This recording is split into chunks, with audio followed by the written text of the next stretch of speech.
Welcome back to another episode of Harmonious at Lunch, the show that fuels your business success. I'm Brandon Gano, your host and guide through the world of harmonious business growth. Today, we're unlocking powerful strategies with industry experts to help your business thrive. If you're a business owner, entrepreneur, or executive, you are in the right place. Join me and our incredible guests today on the journey to clarity, growth, and success. It is time to revolutionize your approach to business. Let's dive in with another episode of Harmonious at Lunch. Welcome back to some more bite-sized business advice. We're talking about building small business value through automation. Everybody's favorite word, right? We love automation. We love AI and tech, and I know nothing about all of those things. And that's why we always have guests on this show. But we're going to talk about how do you add more value to not only your business, but add value to your clients, up-level your service, all of these things. Got a cool conversation lined up. And I have an amazing guest to help me do that, Peter Wasmer. Before we go any further, Peter, welcome to the show. Thanks for being here. Hey, Brandon, thank you very much for having me. I'm stoked to be here. So I hinted at it. I am a tech genius. I know a lot of things about automation. No, I just totally lied to you. So but what I do know is all about customer service and building a more efficient organization. I think that's really what we're going to spend the majority of today's conversation talking about. So why don't we start? Let's start where you are now, because I think you have a really unique company. And then I want to hear your history too. So tell me about your company, ProValet, and what you guys are doing right now. Yeah, thanks. So ProValet is a platform that automates business processes for small and medium-sized service businesses. What we automate is we automate scheduling, dispatching, we automate the invoicing process, and we automate customer payment collection.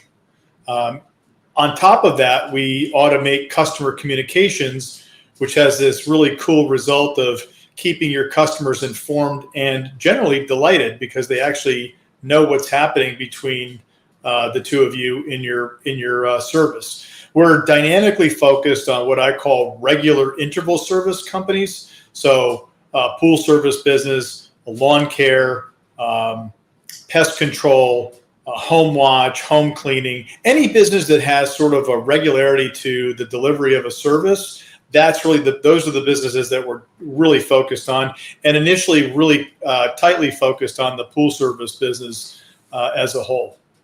So, yeah, go ahead. I think it's just so cool. We were talking before we started recording, and these are traditionally, and I don't want to overgeneralize here, but these are traditionally the businesses that have very poor customer communication.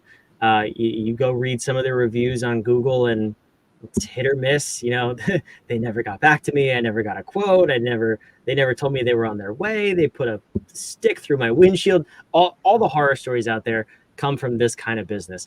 And there's such an opportunity in the marketplace to just up-level that customer service and that communication a little bit. That's why I think what you're doing is fantastic, but it begs the question, where did this idea come from? Because it's a great idea, but I'm sure there's a reason that you decided to build a company around this. Yeah. So actually, as a customer of service businesses, I came up with the idea because I was really frustrated with the lack of communication.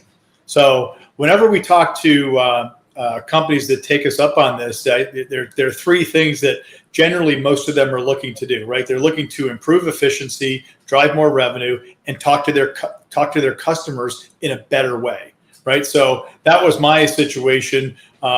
Several years ago, I was walking around. I live in Florida. We have a pool. I was walking around the pool at night, and the light's supposed to be on, and it wasn't on.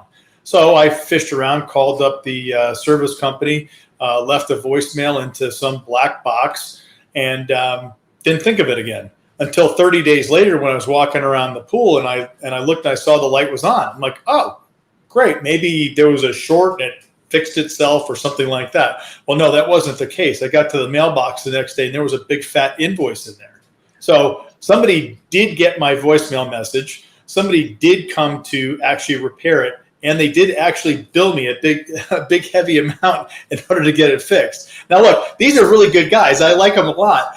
And I happily paid the bill, but it dawned on me, hey, look, there's got to be a better way to, understand what's happening. I want to know when you show up, I just want to know, right? Like I might be traveling. I might want to know like, yeah, the pool got done, the lawn got done. So what we did was we created this Uber-like communication tool that goes on top of anybody's company where, you have a traditional dashboard. You've got your technician who's got the app that has their full dispatch list for the day. But we also have a homeowner app. And it's on the homeowner app where all the magic really happens, because this is where that communication goes. It can go as far and as intimate as you want or not, right? You can use it or not. And if you use it, you'll get notifications that tell you that the service started. The service has been completed. Here's an invoice. So you can do anything on this homeowner app that facilitates that great two-way communication, including requesting service, because this is one of the things that customers really want. They just want to be heard. You talk to anybody who's in business, and the most important thing that you can do is make sure you have ears open to hear what your customers are saying. Well, a lot of companies say, well, I've got phone, email, and text. I think that's terrific, but now you have 3 different places that you've got something to go back and recover and try to attach to the person that called or emailed or texted. So in the ProValet world, the homeowner app becomes that inbound tied communication level where a customer can actually type up a request. They can add a video to it. They can add a picture to it to help flesh out whatever that problem was. So now you're not leaving a voicemail that says, hey, my pool pump is making a funny noise. It sounds like a gunk, a gunk, a gunk. Now you actually have you have a video that lands on the guy's dashboard with audio. He can diagnose the problem 95% of the time from about a 10-second video and then dispatch somebody to go repair it. Or create an estimate, actually, is another cool thing that we actually have built into the system. So right from these service requests, you can take the action necessary to serve your customer base. So it works out really quite well, including the invoicing and payment side of it, which these companies absolutely love. They're getting paid. The statistic we just looked at was 70% of monthly and repair invoices are getting paid within 7 days. So we're accelerating the collection of dollars in a way that most service companies are currently not doing that. And when you automate the invoicing, now you're not spending time on QuickBooks trying to go through and figure out what your invoices are and pushing the button for each one to send them out. They just happen automatically. And that's saving a tremendous amount of time. By the way, we're also integrated with QuickBooks Online. So if it happens in ProValet, it shows up in QuickBooks. If it happens in QuickBooks, it'll show up in ProValet. So that's awesome. Yeah, I just have to go back. I mean, the pool light story was the worst story I've ever heard. Like, how do you just show up? You can see the bill, a price, a time, anything, a house number, even like. Yeah, it's just that was crazy, but kind of painted the picture for the real need for the software. Yeah, but also like what you're saying, I also see a lot of these businesses, they forget to bill because they got so much going on. The person who's in charge of billing is probably the same person writing estimates, answering the phones, answering the emails, responding to the texts, sending out the billing in mail. And a lot of it just gets forgotten. So it's more of just, it sounds like just operational efficiency, which, we're all about here. right. But I'm curious, when you first start talking to people, potential users for the platform, give me a sense of what their business looks like. Like what does their day-to-day look like? Where are those stress points where you can then identify like, oh, if you just do this, like 80% of your operational stress will evaporate overnight? Well, it happens in a couple of different places. I think, so for a lot of service companies, a lot of it happens actually at the delivered end of the service where they've got technicians who are troubled with following directions. And so by virtue of using the app and the way our system is set up, not any one pool service business, as an example, has a way of delivering the service the same way. Every one of them does it differently. So we built our platform so that you customize your service orders in a way that you want your service delivered. And it's a very easy process for a technician to look at his phone and go, okay, I did that. I measured that. I added that. And here's a picture and I'm done. And so there's also a sense of accomplishment in it, in that whatever was requested was completed and done. And now somebody feels like, okay, I completed something. And by the way, we let them know how many jobs they've completed, how many they have left. We give them an expected time of when their day will be done. All this sort of like predictive behavior data that helps somebody feel like they're a part of something different than just simply like, hey, run off in the truck and get the job done and come back at the end of the day with a bunch of pieces of paper with your scribble on it, right? So we're helping companies transform from pencil and paper, maybe an Excel sheet, maybe QuickBooks, and putting that all under one umbrella. You know, we have done, I'll call it, you know, you've seen the show on TV with some of the better chefs, and they do restaurant rescues. We've done pool service rescues before, where exactly what you talked about was the case, where, you know, basically it looks like a bomb went off. You know, there's paper everywhere. People have not been billed. You know, the company has 3 or 4 or 5 different technicians out running around doing the service, and it looks like things are okay, but it's a train wreck in the back room, man. It's just, and so we help pull all of that together so that somebody can look at their entire business on one screen and then effectively create the actions necessary to drive the revenue, collect the revenue, and drive additional service levels that aren't being, they would not have otherwise had. Yeah, that's interesting. And I also have to think about the flip side of it, from the customer's perspective. I mean, have you had stories of people getting, you know, increased reviews, 4 or 5-star reviews, just because now their communication is more transparent and proactive rather than reactive or non-existent? You know, people are growing their companies because of it. Yeah, it's a great question. I'd like to surmise that the answer is yes, but we haven't done any KPI study on improved Google reviews because somebody's using ProValet. It is actually an ad strategy that we were talking about earlier this week to see if we could drive business by asking homeowners who have pools, hey, you know, does your pool company use ProValet? Here's why you might like it. Because anybody that I've spoken to who owns a pool says, I'd love to have that. I wish my company would have that. So we think that maybe driving marketing from the grassroots, which is the genesis of how this thing came up in my experience, maybe that's a way to actually get people to turn on and use it more often. Yeah. No, that's interesting. I remember in the last company that I owned, one of the things that was a priority to me, very similar to your story, was this industry was just terrible at communication. And I said, all right, if I'm going to start a business here, it's really all I'm going to focus on is the customer experience. Anybody can produce the product or fulfill the service, but very few manage communication very well. And I invested in a software that did exactly that. It was transparent for the customer, so they didn't have to call, say, hey, what's the status? What's my expected delivery date? And our reviews went through the roof, and for doing nothing. That's why I asked that question. But I also saw more and more people telling their friends, telling their neighbors, other business partners, that it was just easier to work with us than any other company. And I'm like, we're not doing anything different. I just happen to have this software platform that they, for some reason, aren't using. I love that. That's a great foundational platform for me to go back to our marketing guys and tell them, look, this is really the way this can work quite well. And the customers that do use it they're quite pleased with it. I will say this, if you want to take on technology and build it from the ground up, it can be a daunting task. It took us about a year longer than we wanted to actually come to market. So be prepared.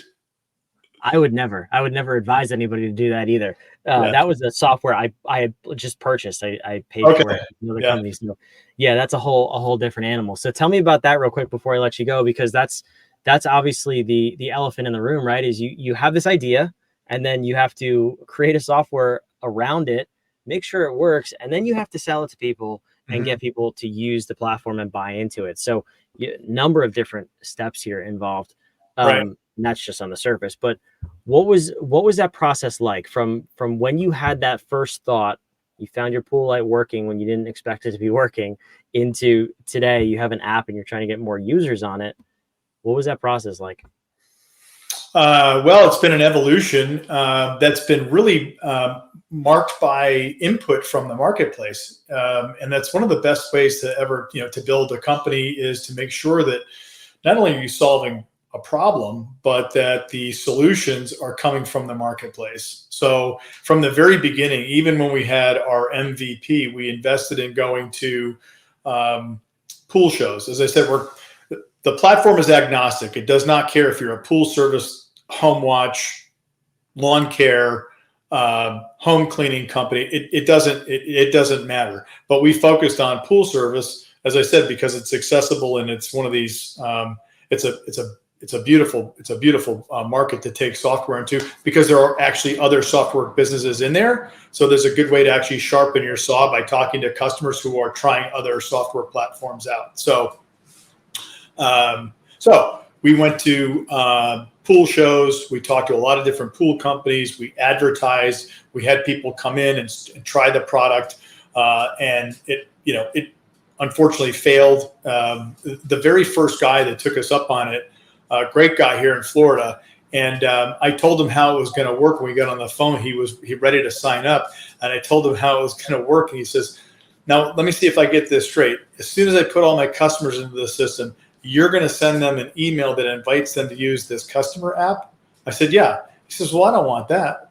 So, "Well, what do you mean you don't want that? Don't we want to automate that?" He says, "No, I don't. I want to be able to selectively invite them."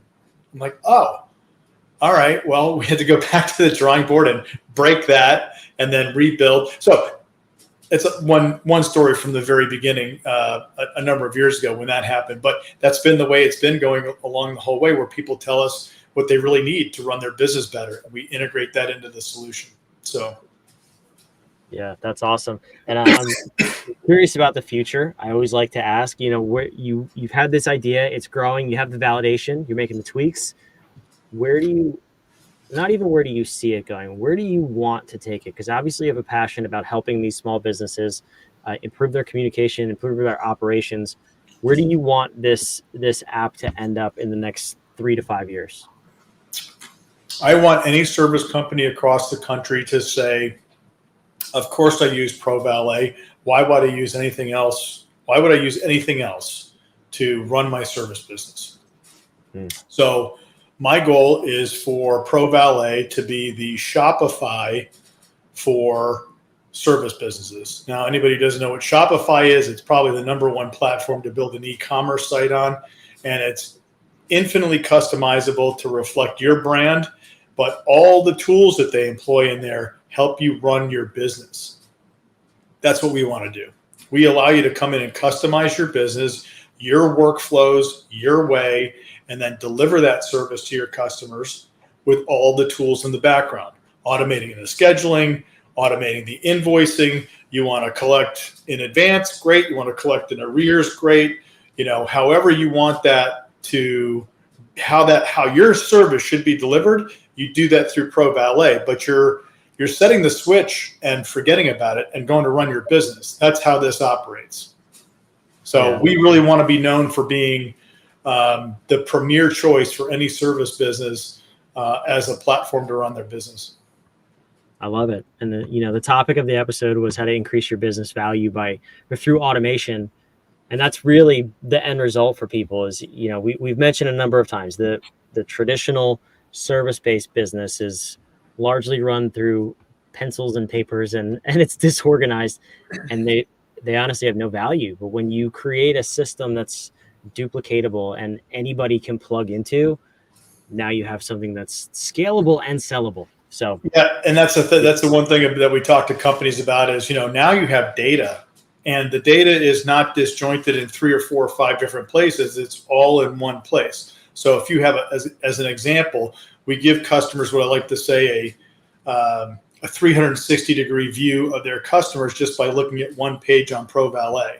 So they can see all the service history. They can see, in the case of pools, your weekly chemical readings and check for trends. They can see service requests that came in, anything that happens with that customer, it's on one page. So we're really pleased with the way that it's come along, and we're we're beginning to add in some components of AI, conversational AI, that should be, I think, really transformational as a front-running option for those companies that want to employ some way to collectively deal with service requests that come in 24/7, right? So we can set up a company with one of our inbound agents, and that inbound AI agent will actually go into our system, into the back end of their platform, and create service requests. So you don't have to have